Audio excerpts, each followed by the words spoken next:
Uh, so going real quick again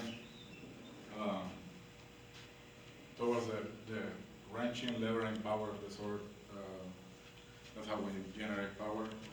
We have a fulcrum with a exerting weight, force. We have the counterweight on the blade. That can change in different ways as we change grips or work through different motions. But basically, when we have our dominant hand close to the crossguard and our supporting hand behind it, we have a stronger area where we exert more force. So that force that we generated from our feet up through our good kinetic chain transmits to the sword, which is now an extension of our hands and body, and its added mass. And it has more force available closer to the crossguard or the hands, which is the connection to exert that energy. It's not the hands, it's the whole kinetic change transmitting the energy through the hand, and it starts strong closer to the crossguard, and it keeps dissipating until it vanishes in space. It doesn't vanish because energy doesn't destroy itself. It just changes, just like matter. Sorry if there's any ghosts here and they think otherwise. Newton, you can help us with that. Later on, this simple concept of strong, weak,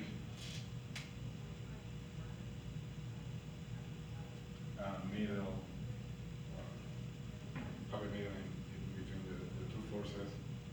It gets more nuance over time. Some people divide it.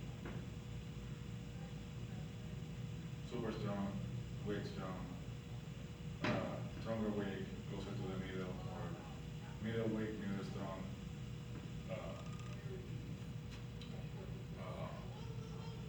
Foible or the whip.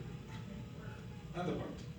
Don't forget about the point. So you have the crossguard, the whole body or clinge or hoja de la espada. It tells you how it works. Also, it tells the blacksmith how to work the steel, depending on the metallurgical techniques they have available, on the materials they have available, the techniques they know at the time. Usually a sword like this will be anything from maybe 1.5 pounds to 3.5 pounds. Anything heavier than that is basically a kettlebell, chip on in the form of a sword. It's more of a training tool for strengthening yourself probably. But you see all kinds of stuff depending on the metallurgical techniques. We know as far as we can observe on the archaeological record and the actual physical archaeological record specimens of swords that we can study and analyze their crystalline structure of content of carbon, content of iron, and all metals and minerals, and how it was annealed and tempered. So we got the case of the historical feather. Our friends from Arms and Armor, they said one of the historical feathers they have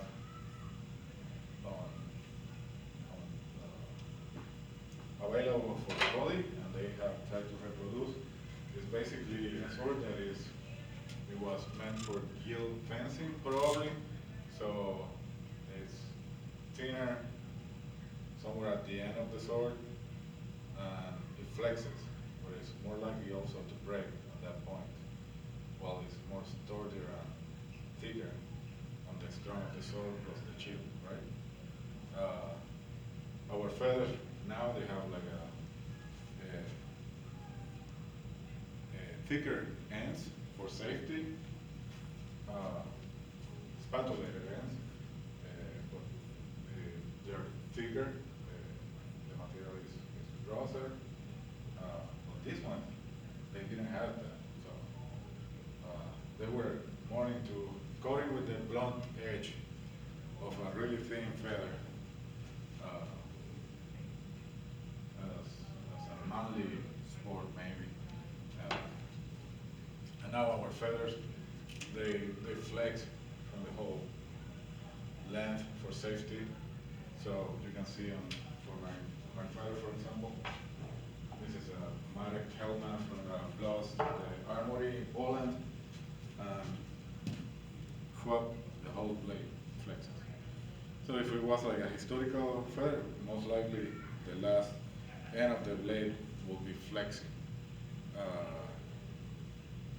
I'm very happy with my feather, so I don't want to change it. It's a good advancement on the metallurgical and artisanal techniques of blacksmithing, so blade making. So I'm fine with it. Don't change it. Thank you. Later on, our rapier is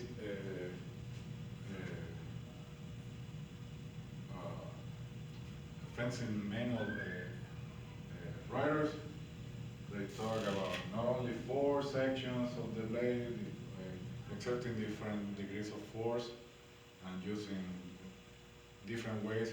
And these sections, depending on which section meets with which section, changes the behavior and the transmission of force or pressure on the opponents or our own swords. And they go as far as like 10 degrees of pressure going either way. It's like a really complicated system, but it's basically based on drum with point, crossbar, that's it. So my opponent here, for example, they have more control of the blade right here. If I touch him here, I can't move him. If I touch him here with my stone, it's way easier, even for a dummy. Okay? So we have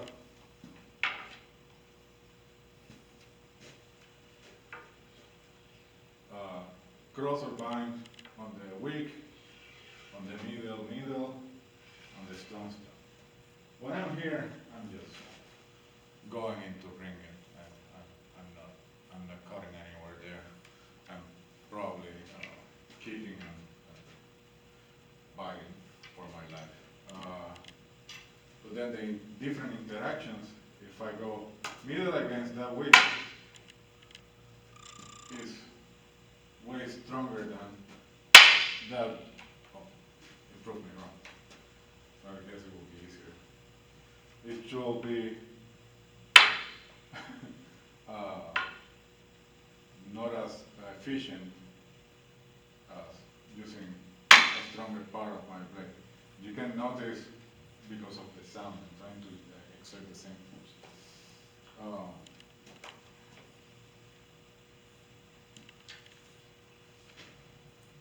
Distance at gauging the source is measured by our footing, the extension of our posture or stance, how wide we're standing, how we're profiling our body, if we are working our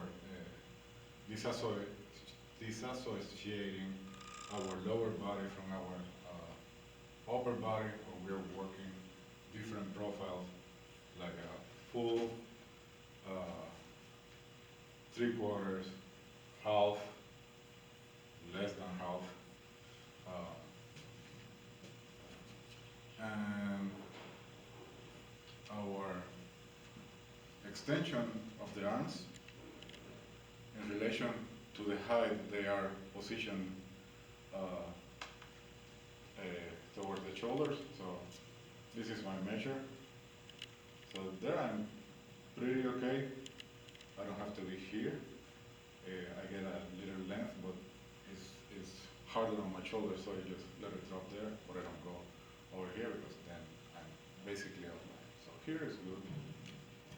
There is a good line in relation to the sword.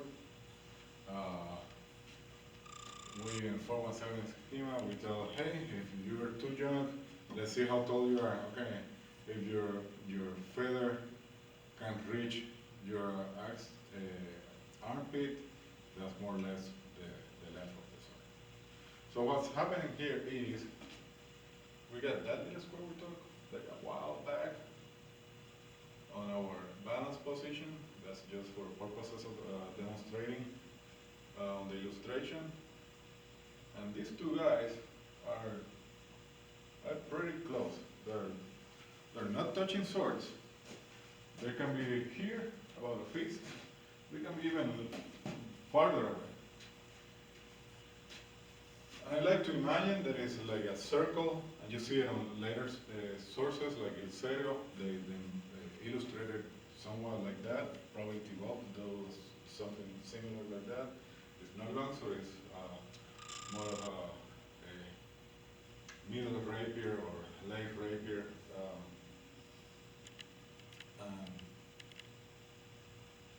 That foot in relation of the arm, that's the little triangle here, and the length of the sword, that's my full extension. Also, I can work with that extension, obviously, moving my body. Those are the basics. About a step, and that length. I can work a little longer, but when we see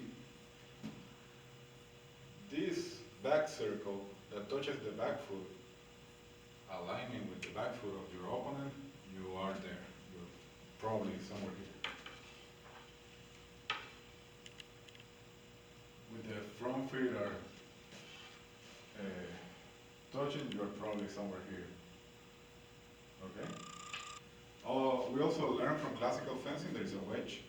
They actually, they have a curve. So whenever like working your on guard position, you're gonna see your blade have a little curve. So the curve of your opponent and your curve towards your body, and make a wedge. And that any imaginary wedge exists on probably any weapon.